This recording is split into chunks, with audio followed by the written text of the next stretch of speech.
Welcome to the BumbleKast. I'm your host, Ian Flynn, the Bumble King, and joining me as always is my Bumble co-host, Kyle, JCRB Krause. Hi, what's up? I'm here. It's time to read your questions, because that's what we do. And we do it a whole lot. I read your questions and Ian answers them.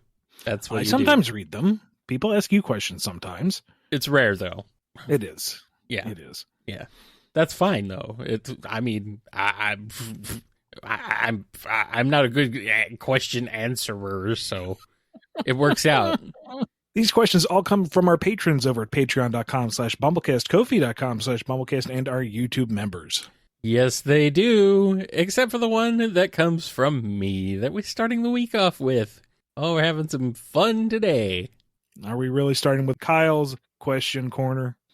Yes, it is my question. It's from me to you.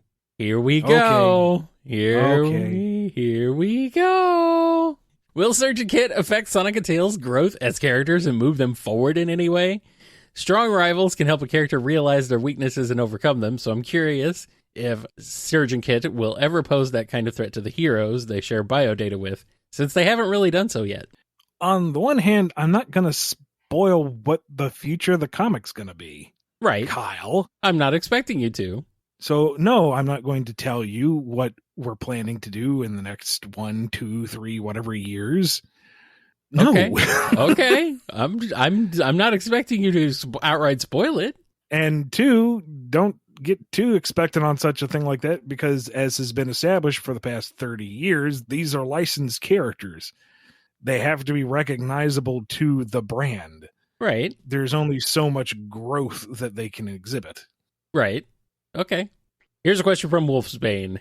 Ian, I know you're trying to get Sally back into the fold, and as much as I would like to see how she was in Archie in IDW, I know that's not going to be the case, or at least not one for one. What changes should we expect if/when she does come back? Is there anything you can tell us, or would that depend on certain circumstances? It depends on a whole bunch of stuff, none of which I would be in control of. So if any of that material were to come back, don't expect it to be like it was before. You can pretty much assume all Archie nuance and design and whatever is gone. No HoloLinks, no Buntuan, no wrist blades. Heck, I think Antoine wouldn't even be a swordsman, because I don't think he had that skill in Sat AM. Just assume anything Archie-esque is off the table. Beyond that, it could be even more extreme. I don't know. Well, I hope that's not what comes to pass ultimately, but we'll see when we get there. Here's one from Windstar Osprey. I read that big cats can get high on catnip like their smaller counterparts. Does that mean that, if Sega allowed it, you could have one of the feline characters trip out on this stuff, a la Pixie Dust in Gravity Falls? Also, Slinger was probably a total niphead when he was alive. I'm calling it. Nah, Slinger he was a professional. Now, Big on the shore, spending all day talking to a frog, that's a different case. Big has a perfectly sound mind and body, thank you very much. That size, that constitution, his metabolism must be insane. Yes. He always knows. He knows a lot more than he's letting on. That's why we're going to ask him some questions eventually here. We'll get him on. Wheels282 Hedgehog has a question.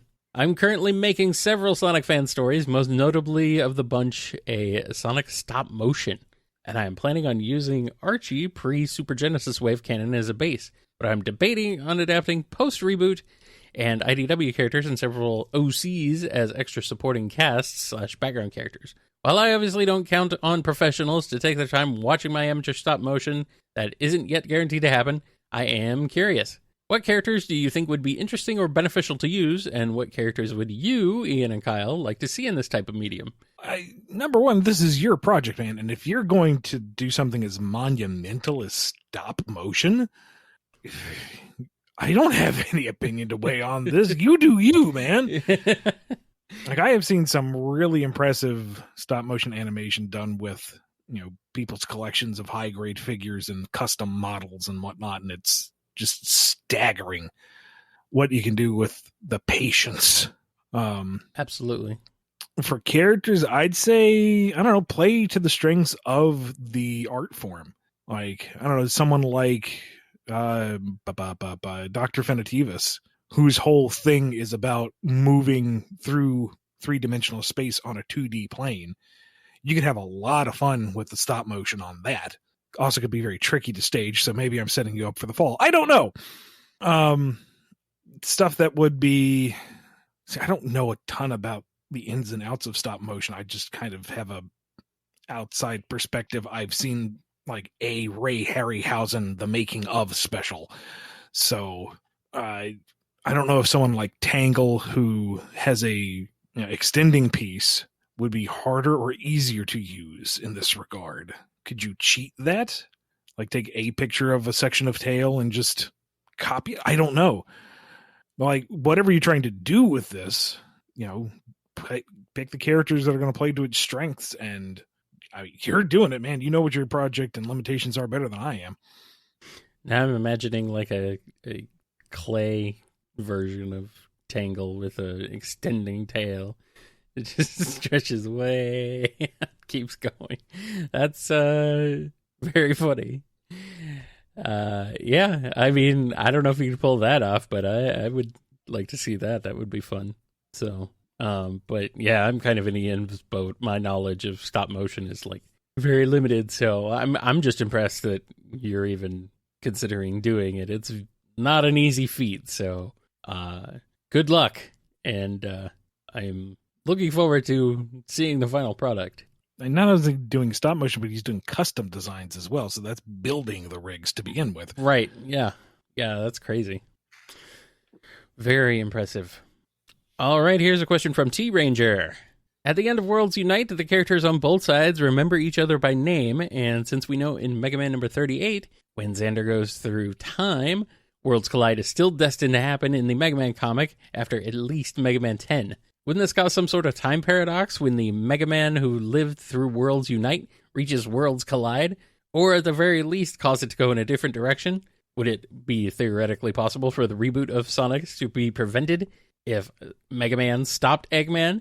But then Worlds Unite would never happen as it did, and I'll stop there. Please help explain this. I'd have to go back and reread the issue.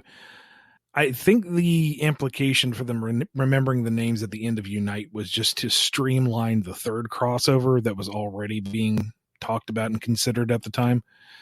Never happened for obvious reasons, but I think that was just kind of baked in. As for Xander seeing Worlds Collide, I'd have to see the scene again, but I want to say I remember it being that Xander was just seeing glimpses of all events, past and present and future. Not that everything was supposed to happen afterwards. I could be wrong, though. So it's been years. I don't quite remember how all we tackled it. Here's a question from Supernova. Eggman captures Shard instead of having Metal Sonic destroy him. He reprograms him into Neo Shard, intending to send him to attack the secret/normal Freedom Fighters. What would he be like? Would he be able to fight his programming, or would he be aware he has no choice but to attack his friends? I don't know, man. That's your fanfic. You finish it. No, I'm not being flippant. That's a plot. Yeah, right. This would kind of come down to a fan idea, but we're not doing Archie Sonic anymore, so I'm not as concerned about that. But you've written yourself a plot line. This isn't, really a hypothetical. This is a fan idea. So explore it. Don't let me ruin your fun. You came up with the idea. You came up with a compelling scenario. Explore it. Go nuts.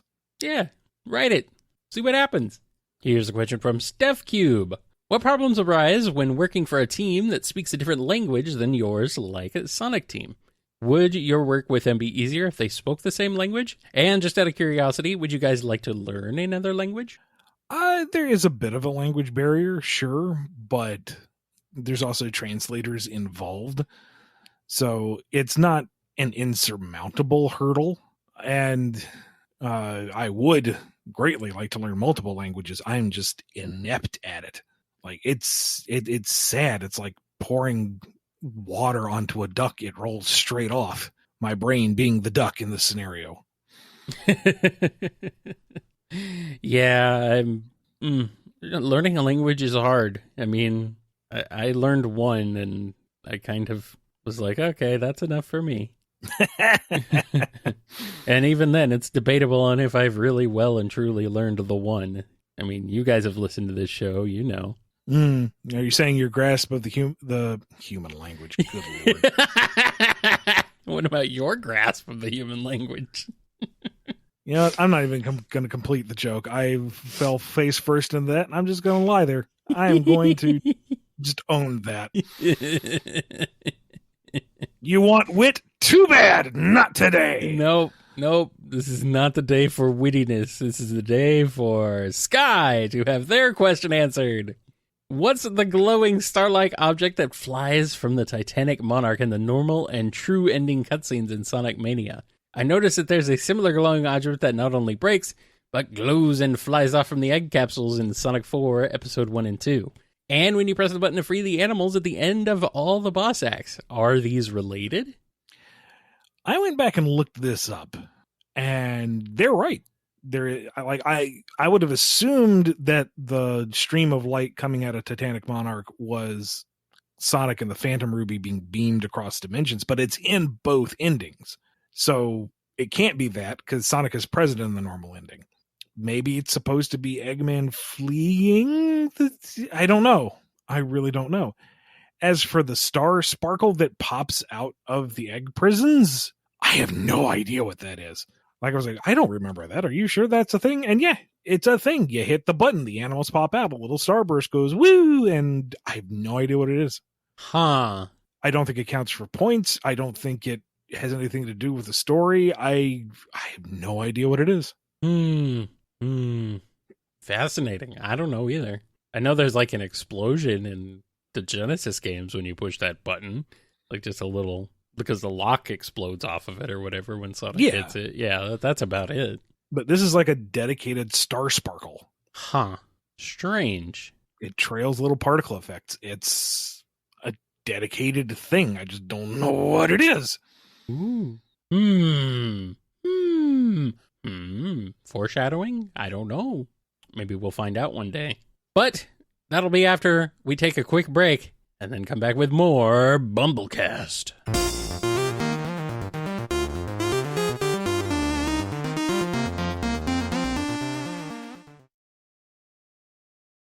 And we're back.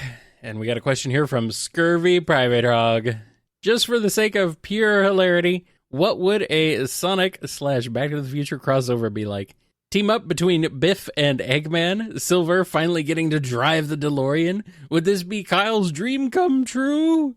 Would it? Well, no, but it would be pretty cool. It would be fun. There's a lot of possibilities here. All I know is that in the third act, for the climactic victory, something's happened to the DeLorean. So Sonic has to wear the flux capacitor, and then he reaches 88 miles per hour. Well, I mean, that takes him like 5 seconds. Or no, like 1 second. It's like almost immediate. He's just immediately explodes into a line of fire, you know? Just like the DeLorean does. But Sonic, the road's too short. You'll never get up to speed. Roads? I don't need roads. And he takes his way right up the building. Yeah, there we go. Fire trails off the top of the building into the night. Then he flies back down, he spins back down. Yeah, that would be fun. This would be pretty good. I don't know if Eggman and Biff would really last though. I feel like even Biff has a limit of like, whoa. You're truly evil. You do need the Eggmobile careen into a pile of manure. Yes. Just to hear Mike Pollock scream. Brilliant. Genius. Oh, man. Incredible. Absolutely lovely. Act 1, you've got Eggman and Doc Brown working together because he hasn't figured out that Eggman's a bad deal yet. And then Act 2 is he comes around to realizing, oops, he made a mistake. But he and Tails get along just fine. Yeah. Doc Brown and Tails, amazing. Would be incredible. They would be a lot of fun together. You know, Marty takes out the hoverboard and Sonic's like, oh, you got an extreme gear? A what? Never mind, just go. He's a little wimpy looking, but sure, it works. Man, yeah, this would be a lot of fun. Silver drives the DeLorean. Yeah, he might as well. That's his only contribution is he drives the DeLorean. he's the DeLorean delivery boy. He shows up with it. That's how he travels back from his future. Sonic, we gotta do something about your kids. My kids? What? When did I have kids? Wow. Yeah, this would be great. This would be fun. Yeah, it would be a lot of fun. I could see it happening with, especially with the comic and the Back to the Future game art style. I think they would actually fit pretty well together. Then again, it could also be movie Sonic. You know, Knuckles is like... There's a number of avenues you could tackle it with. Yeah, Knuckles is like, nobody calls him chicken, you know? Except with Idris Elba saying it would actually sound threatening. Are you saying Michael J. Fox is not threatening? No. Yeah, he's you're an adorable puppy man. Yeah, you're right. Even as old as he is, he's just charming. Even now, yes. Even now, he is a delightful man. He is a delightful person. But yeah, movie Knuckles? Chicken. Nobody calls me chicken. Yes, sir. Yeah, whatever you say, sir. No poultry in this discussion. Then he bashes his fists together and it's like, Now, why don't you make like a tree and get out of here? That's a little too Australian for Knuckles, but yeah, for Idris Elba. But I know. I ain't even in the ballpark there. I know. Sounds like you about to throw another shrimp on the babby. Sorry, Scruffy Matt. Hey, speaking of Scruffy Matt, here's his question. So, is Surge wearing MC Hammer pants? Does she stop for hammer time when she thinks no one's looking? Is she secretly a fan of Sonic Underground's The Cosmic Dance? I will not be taking any questions at this time regarding how I remembered Sonic Underground's The Cosmic Dance. You two answer the questions on this show, not me. I don't even know what The Cosmic Dance is, but... I'm assuming it's one of the musical numbers out of Sonic Underground. Yes, and I'm assuming it involves some sort of MC Hammer sort of thing. I don't Possibly, know. I don't know. I don't know. And neither either would Surge because MC Hammer is about as dated a reference as you can make. And so she'd kind of look at you blankly and just assume you're trying to insult her, and then she'd electrocute you. Yeah, but she's also a dated reference because she's referenced to Sonic. Sonic is a dated reference. No, Sonic is ever so topical. Have you been on Twitter? I know he's topical. Doesn't mean he's not 31 years old. He's still relevant in the current culture. I guess so. Current year argument. Yes, it's true. He is. He is probably more relevant than ever, more popular than ever. I'm just being silly. Because Sonic is old. And we're old. Yeah, we are. God, we're old. Samsung Prime is asking a question.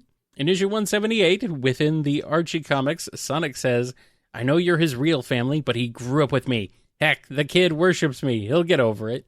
Now, this line is pretty controversial, but I wonder, were you trying to depict Sonic in a bad way, or was it just bad wording and Sonic had good intentions? All of the above. Part of it was, again, I wanted that arc, that story to be an arc, and it was condensed to 2 issues. And the editor really wanted the Sonic and Tails fight to happen as soon as possible. So I think things kind of got condensed and pushed. Sonic's reasoning is legitimate for the moment, because again, he grew up with Tails, and the Prowers had been back for a week, a month at most. Sonic wasn't quite putting two and two together or thinking outside of himself, and that era of Sonic was pretty egocentric. So I'm not saying it was completely out of character, but it was put in the worst possible light because the intention was to get to the fight as soon as possible. Yeah. I don't know how I feel about that line. I don't know how I feel about that whole story, to be honest with you. Fair enough. I mean, if you've had a whole arc and a whole 12 months worth of issues to work with it, it might have been something a little bit better. But yeah, I know this was early in your run too, so, probably still kind of finding your sea legs, as it were, with writing this freaking comic. Yes. I mean, one of the things we never got into was that I wanted to look at was Sonic being mad at the Prowers for upending Tails' life in that way. Mm-hmm. Like, they came back from virtually the dead, everything Tails ever wanted, and now they're upending the city and the government that they fought to put into place. They're bringing this kind of drama into the family, and they just got back. Right. Tails doesn't deserve that. What are you two thinking about doing this to him? Not, thinking anything beyond that, because Sonic's not the plan ahead type. Right. There was supposed to be a little bit of nuance there, but it is what it is. It got lost. It's real easy to say, oh, I could have done it better this way, but the fact of the matter is the book is out there as it is. So right. Yeah, and I mean, you weren't in complete control of it 100%. So never am. Yeah, right. As always. So, and that's just kind of how it goes. So it's a little bit of give and take between you, the editors, anybody at licensing and stuff like that. So you're not trying to throw them under the bus. It's just the truth, the facts of the matter. So, and we got a question here from Sammy. Back in 2018, after that mess that was Sonic Forces, the series was at a point where I generally didn't even care about Sonic anymore until Ian, Tyson Hess, and the IDW Avengers League swooped in like heroes and made me fall in love again. Through awesome stories and bringing back characters I knew and loved. The styles, the cast personalities, the cool Cell stories, it was back.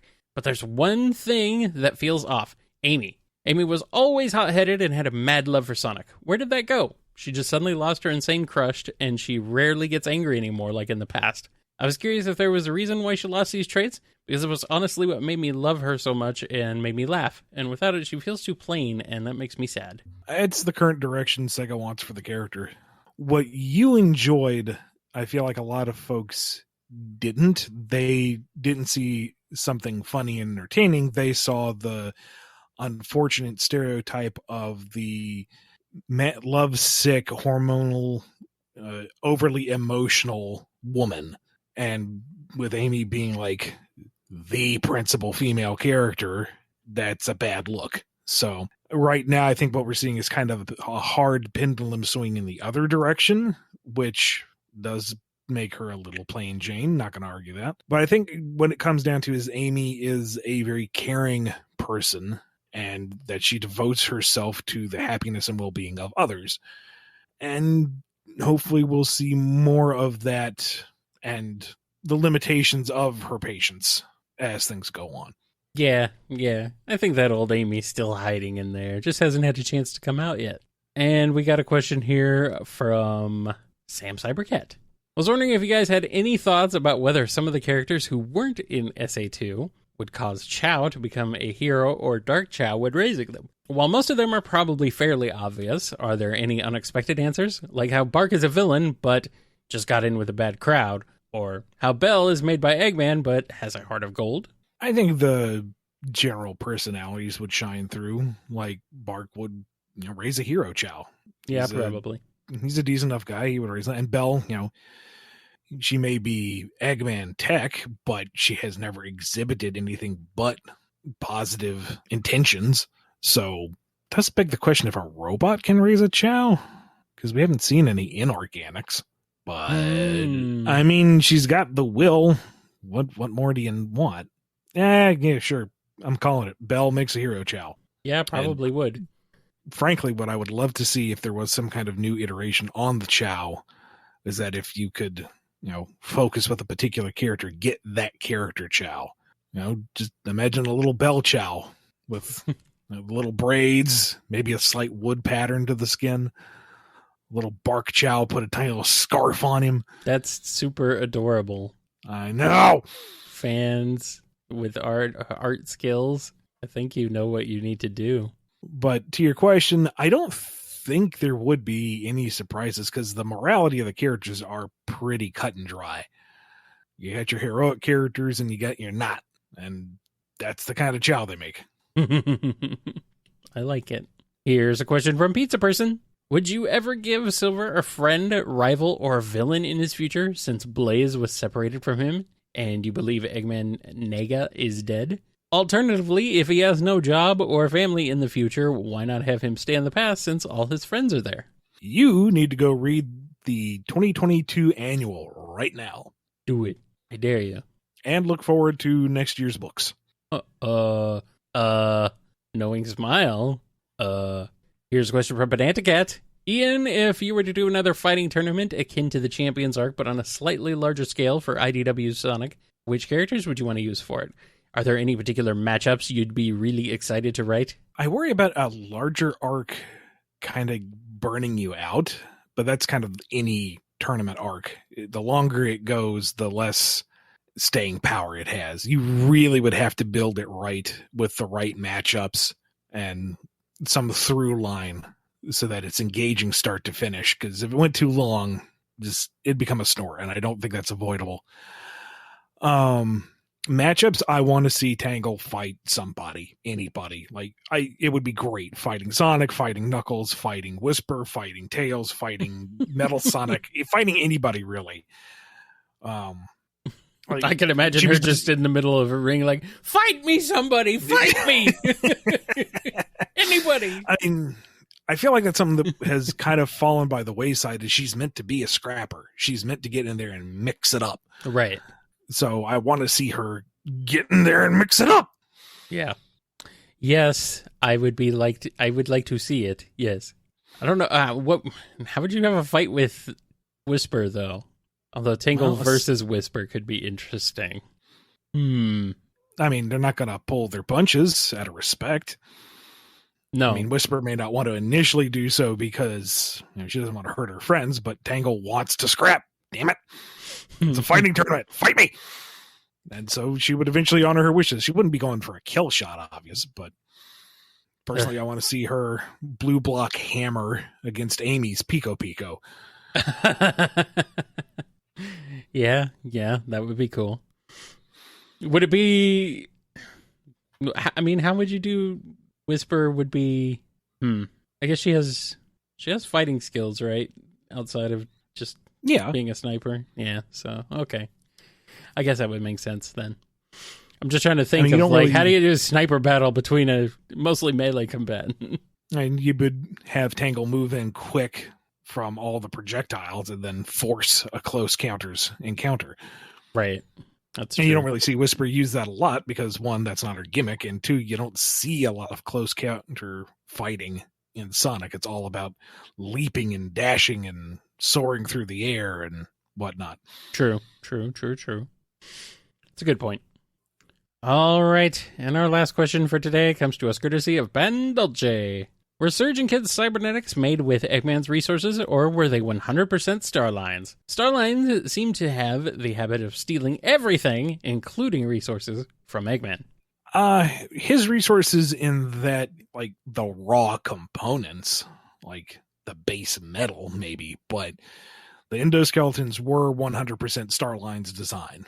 They were his pet project. That was going to be what he was going to show off and be proud of. And he got the boot before he could do so. Poor Starline. Oh, well. I don't feel bad for him. No, he's awful. Yeah. Terrible person. But you know who's awesome? All the folks who make this show possible via their contributions on patreon.com/BumbleKast, Ko-fi.com/BumbleKast, or being a YouTube member.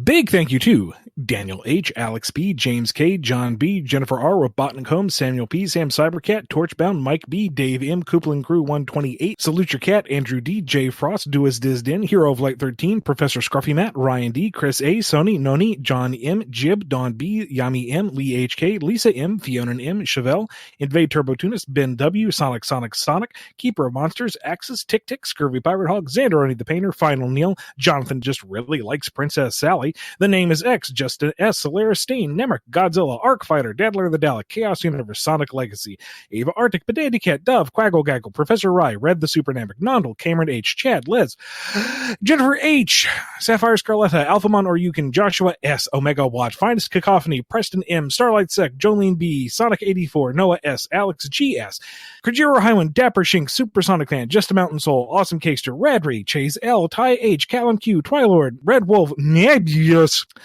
Cosmic Cooking Hunter 77, and Tails, Derucival, Maddie H., The Discayan, KJB, John the Real Wild Luigi, In Zephyr, Wild 48, Mox, T-Ranger, The Marble Gardener, Owen BD, Chaos Sonic 1, Miles the Prower, Navarre, Exidel, Agent Kaz, 4 Sonic Fan, Puppy the Scholar, Rhythm Raccoon, Miggy Sawdust, Pig Dan 20s, Ty Cyan, Louis J, Michael P, Delta God 77, Curly Quills, Oz Jam, Shimmy M, Angela V, Fang the Werehog, Caleb, Classic Sonic, Nova Polyduo, Chaos Shadow, Timon B, Thievius, Smiley 21, The Flower Garden, Sammy S, Lacey M, Unlikely Veronica 5, Bide Your Time, Lie and Wait, Windskull, Delante, Sky the Desu, Supernova, Indeben, Superior Pizza, Sonic Patch, Tetsu Knife, Thigolf, Sterling Sonic, Crowbo, Sonic Mania 2099, Hadronus, Nils, Steph Q, Pizza Person, Buttered Noodles, Miles Power D, Peter M, Frost the White Lion, Danny the Light, Ryoko Shion, Metamode, Wheels 282, Hedgehog, Jamal S, and the Internet Person.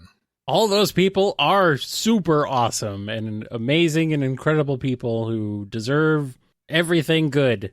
Not anything bad. Nothing bad. Even you. Here. Even you. What, them? Even them. Even you. Especially right. You. Who? Which one are you pointing at? Yes. God, I see it. Yeah, okay. That's going to wrap us up for today. We will see you Wednesday for more Priority Q&A and Friday for the Standard Q&A. Until then, be good to yourselves, be good to each other, and we will see you next time on the BumbleKast. See you guys later. Big thank you to cricket noises. Nobody. Dedicated Star Sparkle. It's a good band name, yes. That's what Scruffy Matt says. It was the name of his band in college. That is should good. Be an absolute, screamo death metal band. Oh yeah. Hi there, we're Dedicated Star Sparkle, and we're here to rock your face.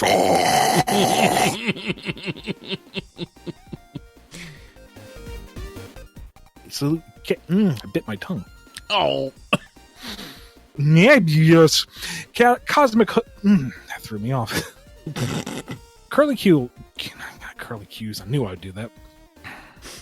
Alrighty. Well, that was a thing. Oh boy, you all right? Yeah, I'm choosing to believe that it's getting darker because it's getting dark outside and not because I'm losing my vision.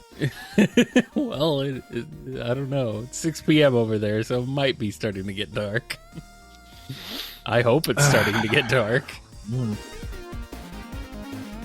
You've been listening to the BumbleKast, a co-production of Bumble King Comics and the KNGI Network. Original theme music composed by Ken Coda Snyder. Remixed intro by T-Lopes. Find out more information, along with podcast feeder links, MP3 downloads, and more at bumbleking.com and kngi.org.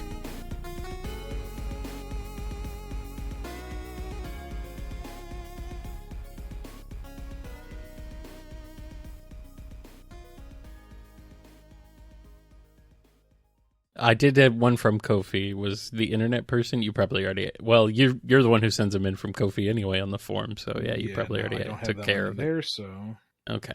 The internet person. Okay, but they're all internet people. Womp womp.